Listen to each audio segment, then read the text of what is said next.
বন্ধুরা, আজকে আপনাদের দেখাবো কিভাবে আপনারা কন্টেন্ট ক্যারিয়ার ফটোশপ অ্যাপ্লিকেশন ব্যবহার করে যে কোনো ভিডিও খুব সহজে এডিট করতে পারবেন।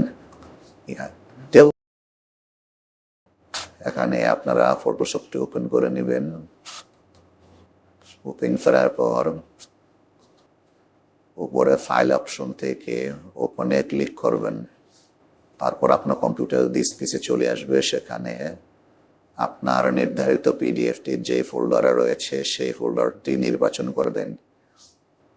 নির্বাচন করে ওপেনে ক্লিক করবেন।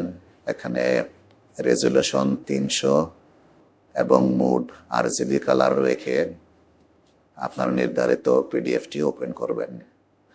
ওকেতে ক্লিক করার সাথে সাথেই পিডিএফটি ওপেন হয়ে যাবে। দেখতে পাচ্ছেন পিডিএফটি এখানে কিছুটা গোলাটে দেখাচ্ছে। সেটি ঠিক করার জন্য আপনার ওপর থেকে লেয়ারে ক্লিক করুন এবং লেয়ার থেকে নিচে ফ্ল্যাটেন ইমেজে দিবেন। তখন আপনার পিডিএফটি পরিষ্কার হয়ে যাবে। এবার চাইলে আপনি পিডিএফের যে কোনো একটা অংশ ইরেজ করতে পারেন বা মুছে ফেলতে পারেন। সেটি কিভাবে করবেন দেখাচ্ছি। সেজন্য আপনারা আপনার ফটোশপের বাম দিকে যে টুলগুলো রয়েছে সেখান থেকে প্রথম যে সিলেক্ট টুলটা আছে সেই সিলেক্ট টুলের রেক্টেঙ্গুলার টুলটা নির্বাচন করবেন। যে অংশটা আপনি বসাতে চাচ্ছেন প্রথমে সেই অংশটা এভাবে মাউসের লেফট বাটন দিয়ে সিলেক্ট করবেন। কিবোর্ড থেকে কন্ট্রোল আউটার চেপে ধরে মাউসের সাহায্যে নির্ধারিত সিলেক্ট করা অংশটি আপনি যেই তথ্যটা মুছতে চাচ্ছেন সেই তথ্যটার উপরে বসিয়ে দিবেন। তাহলেই কিন্তু আপনার পূর্বের তথ্যটি মুছে যাবে। যখন আমি নিচের দিকে দেখাচ্ছি, ধরুন আমি এই বারকোড স্ক্রিনটি মুছে ফেলবো সাদা ফালিটি ব্যবহার করে। সাদা গালিটি আমি সিলেক্ট করে কিবোর্ড থেকে কন্ট্রোল আউটার চেপে ধরে আমি মাউসের সাহায্যে বারকোডের উপরে বসিয়ে দিলাম। বারকোডটি মুছে গেল। এভাবে আপনারা যে কোনো তথ্য মুছতে পারেন। চাইলে এখান থেকে রাইট টুল আছে, রাইট টুল দিয়ে যে কোনো কিছু লিখতে পারেন।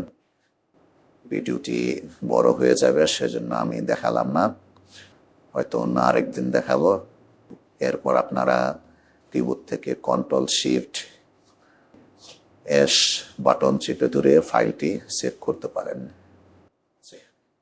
আপনারা সচরাচর অন্যান্য ডকুমেন্ট যেভাবে সেভ করেন সেভাবেই সেভ করবেন। আমি ফটোশপ থেকে বের হয়ে গেলাম। আমি দেখাচ্ছি ফটোশপটা আপনারা কেউ ডাউনলোড করবেন। আপনারা যে কোনো ব্রাউজারে গিয়ে লিখবেন ফটোশপ 7। ফটোশপ 7টাই আমার কাছে সবচেয়ে বেশি ব্যবহার উপযোগী মনে হয়। তারপর ফটোশপ 7-এর নিজস্ব ওয়েবসাইটে চলে যাবেন। আর দেখতে পাচ্ছেন ডাউনলোড ফটোশপ 7 ফর উইন্ডোজ। এটিতে ক্লিক করলেই আপনারা ফটোশপটিকে ডাউনলোড করতে পারবেন এবং সেটি আপনারা কম্পিউটার থেকে ইনস্টল করে নেবেন।